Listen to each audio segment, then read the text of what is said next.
Greetings and welcome to the last lecture of unit number 5, that is heat load estimation in building structures. So today we will discuss the energy conservation building code, that is called as ECBC. It is mainly applicable for the commercial buildings. In this particular lecture, we'll mainly discuss the requirements of ECBC based on published in 2017. So this is a code is launched in 2017 that prescribes the energy performance standards for new commercial buildings to be constructed. The purpose of energy conservation building code is to provide minimum requirements for energy efficient design and construction of the buildings. The code also provides 2 additional sets of incremental requirements for buildings to achieve enhanced levels of energy efficiency that go beyond the minimum requirements. So there are 3 levels. So ECBC, ECBC plus, and super ECBC. So depending upon the to achieve the enhanced levels of the energy efficiency. Generally, the scope of this code is applicable to buildings or building complexes that have a connected load of 100 kV or greater. So secondly, a contract demand of 120 kVA or greater and are intended to be used for commercial purposes. So these are the 2 category buildings. If the load of the building or load of the complex is greater than 100 kilowatt, then these norms are mandatories. These codes are mandatories. So under this various building classes comes anyone or more buildings or part of building with commercial use is classified as per the functional requirements of its design, construction, and use. The key classification is as below. Hospitality, under hospitality, it comes to star hotels, no star hotels, and resort. Especially no star hotel if the it is mandatory to have a connecting load of 100 kVA. Educational sector, the colleges, university, institution, and schools. Then healthcare, hospitals, outpatient healthcares. Then shopping complex, shopping mall, standalone retails, open gallery malls, and supermarkets. Then comes business buildings, large offices of area greater than 30,000 meters square, medium offices of 10,000 to 30,000, and small offices, especially if the small offices, if it cross that particular limit, 100 kVA. And then assembly, mainly theaters, multiplexes, buildings used for transport services. So all these building classes comes in this criteria. So in building, there are various systems. So mainly these codes are applicable to building envelopes, except for unconditioned storage spaces or warehouses. So the buildings which are air conditioned, where the envelope load is important. So there it is considered. Then mechanical systems and equipment, including heating, ventilation, and air conditioning. Also pumps are also there. Pumps, cooling or other supplementary devices also comes in that category. Then service, hot water heating, then interior and exterior lighting, then electrical power and motors and renewable systems. So all these are the 5 applicable building systems where these norms are applicable. Now we will see one by one what are these mandatory requirements as far as the building envelope is concerned. So daylight requirement, the category of for these are the 3 levels: ECBC, ECBC plus, and super ECBC. And these are the building categories. So based on the categories, so for example, business educational, 40% lighting is compulsory. As the ECBC norms increases, so the level increases. So these are the enhanced levels. So the purpose is to maximum utilization of daylight. That is mandatory. So in super ECBC case, the 60% daylight is recommended. But the minimum requirement is 40%. In order to compliance of that building, the daylight percentage is 40% for business. Hotel is 30%, resort 45%, shopping complex is 10%, assembly they are exempted because there are some functionalities which affects due to daylight. So assemblies are exempted from these norms, but others they have to follow. And you can see the norms become stringent when we change the level from ECBC to ECBC plus and super ECBC. So obviously this is a daylight requirement, and these are the mandatory requirements because all these codes are meant for saving the energy, and so buildings have to follow these code of conduct. Then secondly, surface reflectance. So outer surface reflectance, this is also important because if the reflectivity is high, it reduces the envelope load considerably. So in that category, there are vertical internal surfaces. So 50% ceiling, there is 70% reflectance is required. Floor 20%, furniture 50%. So these are the categories. These are the mandatory requirements. So reflectivity, we can say that is around 0.7, 0.5, 0.2, 0.5 respectively. So there are some reflective paints are available. So it is mandatory to use these paints so that maximum energy, solar energy is reflected out. So consequently, the load on air conditioner will reduce. So these are techniques to reduce, and that's why, because energy conservation is very important. If you see, these devices consumes almost 45 to 50% of energy of the total energy generated. So that's why these norms are nowadays become stringent. Then another category of building envelope, that is roof assembly, that U factor. The requirement of ECBC compliance in this case, and based on the different zones, composite and hot and dry climate, their conditions are same. These are the for composite walls. This is a mandatory values of U minimum requirement. The below that it is always welcome, but it is not recommended to have the value greater than this. So for hot and dry climate, this is recommended. For warm and humid, so temperature climate and cold climate. So these are the various values. Minimum values are recommended. So not minimum. These are the in this particular case, it should be a maximum values. So the schools and colleges, hospitals again, because there is more usage of air conditioners. So if the square meter is greater than 10,000, the U value is further reduce. So again, the more stringent norms are there for hospitality. If the area exceeds 1,000 meters square, 10,000 meters square, schools and other buildings are 0.33 for hot, dry, warm, and there's a cold climate. Generally, the values are less because heating equipments again consumes more energy.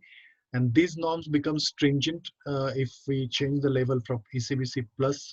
Now instead of hospitality, it is zero point 0.2 compulsory. Business, again, it is reduced from 0.33 to 0.26, and it further reduces in super ECBC level. So all categories, the maximum U value is recommended, that is around 0.2. So these are the recommended values of U, because U takes a major part of that, because it is this overall heat transfer coefficient. So it should be as low as possible to prevent the heat transfer to the building or to reduce the envelope load. Then comes mechanical systems. Mechanical systems, the minimum energy efficiency requirement for water chiller. So the chillers used, they should be efficient chillers. So you can see as the capacity increases, obviously for ECBC, the COP value demand is also increases. So the star rating, again, IP, that is integrated part load values. So these values are also very high. And again, these values increases as the level change from ECBC to ECBC plus to super ECBC. You can see, realize this. So you will realize the what should be the COP requirement of the water cooler chiller. So very stringent norms. So minimum, that is a 4.7 COPs nowadays. Screw chillers are the gives the justice for that. That's why most of the time the reciprocating chillers or reciprocating compressor systems, they fail to achieve this kind of COPs. this kind of mandatory requirements. So energy efficient devices also plays an important role for saving energy. So that's why the COP requirement is very high. So COP requirement increases with increasing load, as well as it increases with increasing the levels from ECBC to ECBC plus and super ECBC. This is for water cooled chillers. So for air cooled chillers, comparatively less requirement is there, because air cooled chillers are comparatively less efficient than water cooled chillers, and it mainly based on the ambient conditions. So there are a slight relaxation is given. So for example, for water chillers, the COP requirement is 4.7, where that requirement is reduced to 2.8. So less stringent norms are there. So slight relaxation is because of air cooled condenser. Mainly the performance is based on the ambient conditions. So that's why this is not in the hand of human being. So these norms are comparatively less, and obviously the air cooled condenser performs the efficiencies are 10 to 15% less than that of water cooled condenser, because it maintains a higher condensing temperature. So that's why the COP, we cannot go beyond a certain limit. So this is a limit for air cooled condenser, because the temperature limits are 55 degrees Celsius, and water cooled condenser, the condensing temperature is around 30 to 35 degrees Celsius. But still, we can enhance the COP by enhancing the efficiency of the compressor as well as condenser. Uh, then comes a split or unitary systems. So split package air conditioning systems, where for water cooled, the ER requirement is 3.3. So unitary systems are again, these are the air cooled systems. So water cooled system. So a unitary water cooled system, that 3.3 ER is recommended. No norms for less than 10.5, but water cooled there is BE 3-star minimum requirement, and here it is 2.8 ER, that is energy efficiency ratio. So these norms are there for mechanical systems also. Then as again in the second level ECBC plus, it becomes 3.7 and 3.9 for super ECBC. So these are the mandatory requirements, minimum COP requirements of unitary split and package air conditioners. Then comes this is again, this slide is repeated. Then the pump efficiency, for ECBC, the minimum efficiency of the pump is around 70% is required. Condenser water pump, the minimum power required is 17.7 watt per kW refrigerating effect. Then chill water pump power requirement, that is the we can say this is the maximum power requirement is 18.2 watt per kW of refrigerating effect, with VFD, that is variable frequency drive, or variable on secondary pump. So the power requirement norms are also given, because in especially chill water plant, the chill water pump is required. For condenser water pump is required, and the pump efficiency is also given, that is it should not be less than 70%. This is for ECBC. Again, in ECBC plus, requirement is again stringent. Instead of 70% is 75, and for super ECBC the requirement is 85%, and consequently the power required for the pump reduces as we change the level from ECBC to ECBC plus and super ECBC.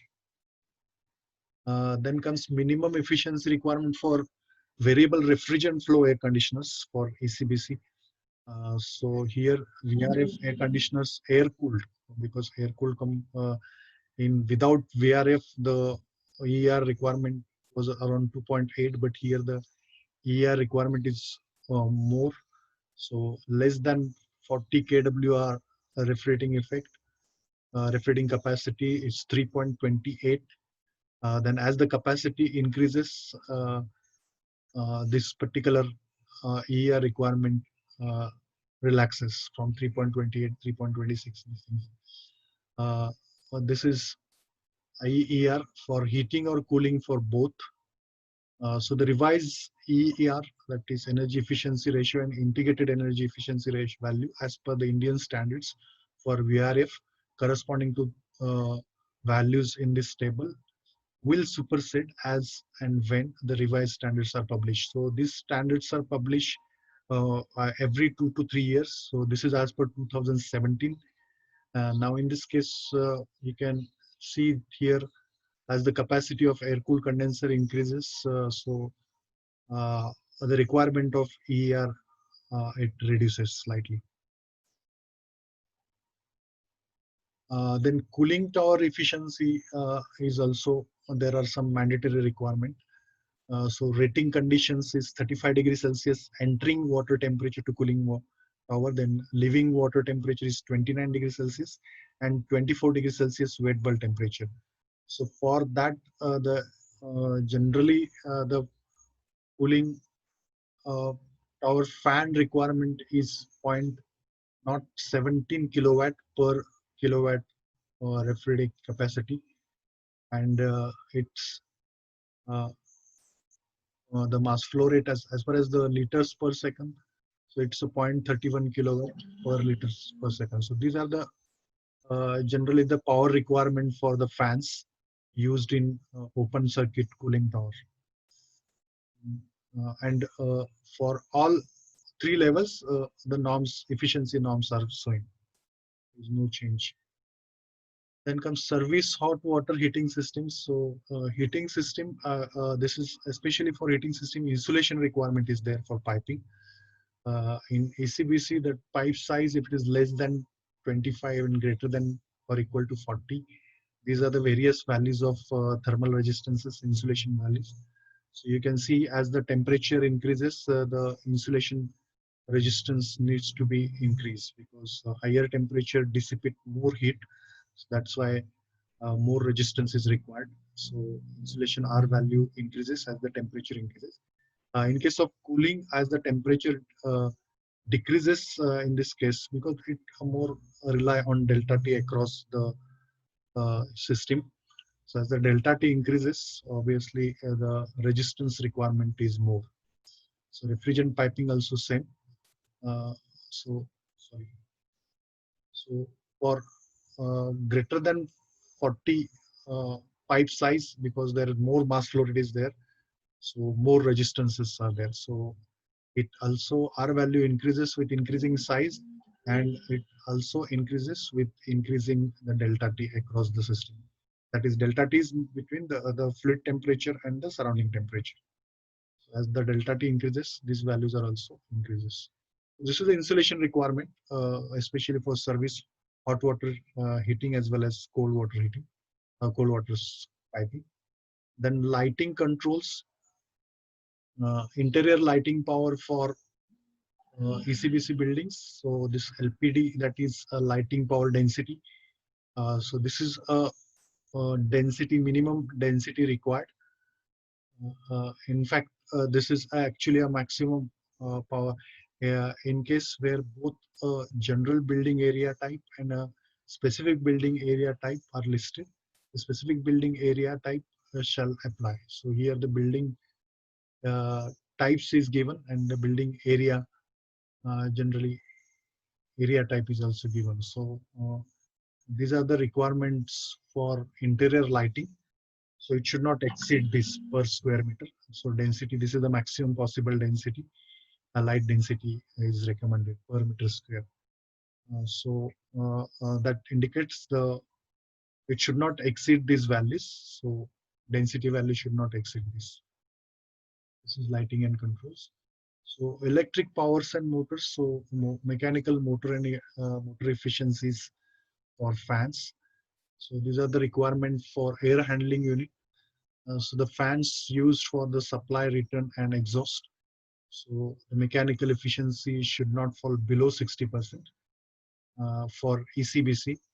Then ECBC plus its requirement is 65%, and for ECBC, super ECBC, 70%. So certification Generally, this is a minimum requirement, but if you are going for ECBC plus norms certification, then 65%, and for super ECBC it is 70%. Then the energy efficiency requirement for UPS, these are the efficiencies of UPS required for 100% loading. If it is less than 20 kVA, then 90%. If the kVA increases, the efficiency rate is also increases. And this is common for all three levels, UPS energy efficiency. Then this is the load or dry transformer, dry type transformer that various ratings as well as 50% loading, 100% loading. You can see the maximum loss, allowable loss. So this loss is supposed, for example, for 16 kVA rating or 4.5% impedance values. For 50% loading, the loss allowable is 150 watt, or 100% is 480. But again, if the level changes, this allowable loss value decreases. So as we change the levels from ECBC to ECBC plus and super ECBC, the recommended losses values decreases. So these are for various ratings and the total loss values. So based on the transformer losses, so it is recommended that the losses should keep in the values recommended in the table to get the certification. That means if your losses are 140, then you'll get a certification ECBC, not ECBC plus. So like that, that is the interpretation. Then renewable energy is also recommended to use, but the norms are not that much stringent nowadays. But it may change in due course of time, because nowadays it is highly recommended to go for renewable energy sources. So minimum solar zone area and renewable energy generating zone requirement for ECBC plus buildings. So all buildings, so minimum 2% of total electrical load should be handled by these renewable sources. Star hotel, that requirement is 3%. This is ECBC plus. And for ECBC plus and for super ECBC, it is recommended to have minimum 4% for all buildings, and for other buildings or star and resort, that is 6%. So these are the norms generally need to be followed for any building for compliance, and unless and until they follow these particular norms, the building compliance will not done, or even the corporate compliance report will not generate. So these are the mandatory norms. So this is a small topic. Generally, for exam point of view, the majority of questions asked, that is, what is the purpose of ECBC? What are the classes of building? And the applicable systems. These are the small short note can be asked. So at the end of this particular unit, you should be able to define what is the purpose of ECBC, what is the scope of this ECBC, then what are the classes, building classes comes in this particular norms. Then applicable building systems. There are 5 systems where the ECBC norms are applicable, and the minimum requirement that we have seen the table, all the tables. No need to memorize the tables. So only if your project is based on the building load calculations. So for load calculation, it is mandatory to follow these table values and accordingly design the equipments. So with this, we have completed unit number 5 as well. But as far as unit number 5, it's a small topic, but major portion of the unit number 5 is in the two important methods of estimating the transmission load. Is decrement factor and time lag, and second one, that is ETD, equivalent temperature differential method. So main focus of your study should be on these two methods, their calculation procedure, and solving numerical using these methods. So thank you very much. So next next lecture onwards, we'll start the last unit, that is unit number 6, advanced air conditioning system. Thank you.